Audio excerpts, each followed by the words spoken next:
السلام علیکم دوستوں، کیسے ہیں آپ لوگ؟ تو دوستوں، آج ہم آئے ہیں خواجہ حسن نظامی مضمون نگاری کے سیکشن سے. ٹھیک ہے، یہ کلاس 12 کی بک ہے. درخشاں بک کا نام ہے، بہار بورڈ میں چلتی ہے. خواجہ حسن نظامی حضرت سید بدرالدین اسحاق کی اولاد میں ہیں. حضرت اسحاق حضرت بابا فرید الدین مسعود گنج شکر کے ممتاز خلیفہ، داماد اور خادم خاص تھے.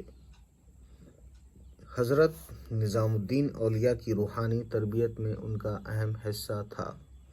یہ بہت بڑی بات ہے، ٹھیک ہے نا. حضرت خواجہ حسن نظامی کی پیدائش دسمبر 1878 میں اندرون کوٹ بستی حضرت نظام الدین اولیاء میں ہوئی، جو ان کا آبائی مکان تھا. ٹھیک ہے.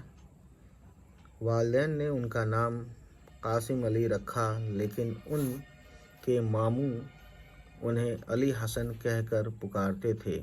ٹھیک ہے نا، یہ بڑی بات ہے دوستوں.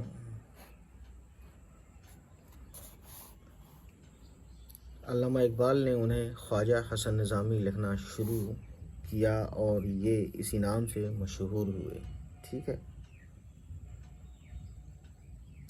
تو دوستوں، خواجہ صاحب کے والد کا نام سید عاشق علی نظامی تھا. والدہ سیدہ چہیتی بیگم تھیں. خواجہ حسن ابھی کم سن تھے کہ ان کے والدین کا انتقال ہو گیا. ان کے بڑے بھائی سید حسن علی شاہ نے ان کی کفالت کی، یعنی ان کو پرورش کی، کھلایا پلایا بڑا کیا. ٹھیک ہے.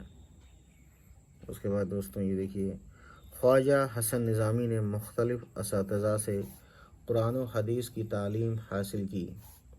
18 برس کی عمر میں اپنے چچا کی لڑکی سیدہ حبیب بانو سے نکاح ہوا. ٹھیک ہے. پہلی بیوی کے وصال، یعنی وصال سمجھ سکتے ہیں، اللہ سے ملاقات یعنی انتقال. وصال کے بعد سیدہ محمودہ خواجہ بانو سے نکاح کیا. خواجہ صاحب کی ابتدائی زندگی بڑی پریشانیوں میں بسر ہوئی. انہوں نے حلقہ نظام المشائخ اور ایک رسالہ بھی نکالا، یعنی میگزین جسے بولتے ہیں، نظام المشائخ کی بنیاد ڈالی اور اپنے احباب کے ساتھ مل کر درگاہوں اور خانقاہوں کی اصلاح کا بیڑا اٹھایا. اس سلسلے میں انہوں نے بہت تکلیفیں اٹھائیں اور مخالفت برداشت کی. انہوں نے مختلف ہندو تیرتھ استھانوں کی بھی یاترا کی اور ہندو سادھوؤں سے فلسفہ وحدانیت سیکھا. ٹھیک ہے. تو یہ ہے کہانی. اب آگے دیکھتے ہیں دوستوں. خواجہ حسن نظامی نے 200 سے زیادہ کتابیں لکھیں اور ہر جگہ زبان نہایت سادہ استعمال کی. صحافی کی حیثیت سے بھی، یعنی پترکار جسے بولتے ہیں، صحافی بولتے ہیں اردو میں، رپورٹر جو ہوتا ہے، جرنلسٹ. صحافی کی حیثیت سے بھی انہوں نے بڑا نام پیدا کیا. روزنامچے اور قلمی چہرے تو ایک طرح سے ان کی ایجاد ہیں. 1857 سے متعلق ان کی کتابیں پڑھیے تو دل تڑپ اٹھتا ہے. انہوں نے شری کرشن پر بھی ضخیم کتاب لکھی.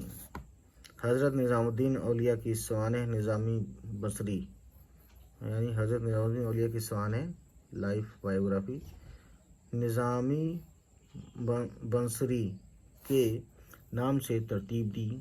ٹھیک ہے. سی پارائے دل ان کی انشا پردازی کا اہم نمونہ ہے. 31 جولائی 1955 کو ان کا انتقال ہوا. انہوں نے اپنی قبر بستی حضرت نظام الدین اولیاء میں 50 برس قبل ہی تیار کرا لی تھی. اسی میں دفن ہوئے. تو دیکھ سکتے ہیں دوستوں، یہ ہوتا ہے انسان کا آخری وقت اور اسے دنیا سے جانا ہی ہے. ٹھیک ہے گائس، تو ہم نے یہ پڑھا آج خواجہ حسن نظامی صاحب کے بارے میں، جو کہ مشہور شخصیت ہیں، ہے نا، اردو کی دنیا میں ان کا بہت بڑا نام ہے۔ تو دوستوں، آج کی کہانی اتنی ہی۔ ہمارے چینل جس کا نام ہے یہ دیکھ سکتے ہیں، سبسکرائب کریں اور شیئر کریں۔ چلیے، اور کمنٹ کر کے ضرور بتائیں کہ آپ کو یہ ویڈیو کیسے لگی۔ چلے ملتے ہیں، خدا حافظ۔ جن لوگوں کو کوئی بھی ہارڈ ورڈ لگا ہو آپ کمنٹ کر سکتے ہیں، میں کمنٹ میں اس کا معنی ضرور بتاؤں گا۔ چلیے ملتے ہیں، خدا حافظ۔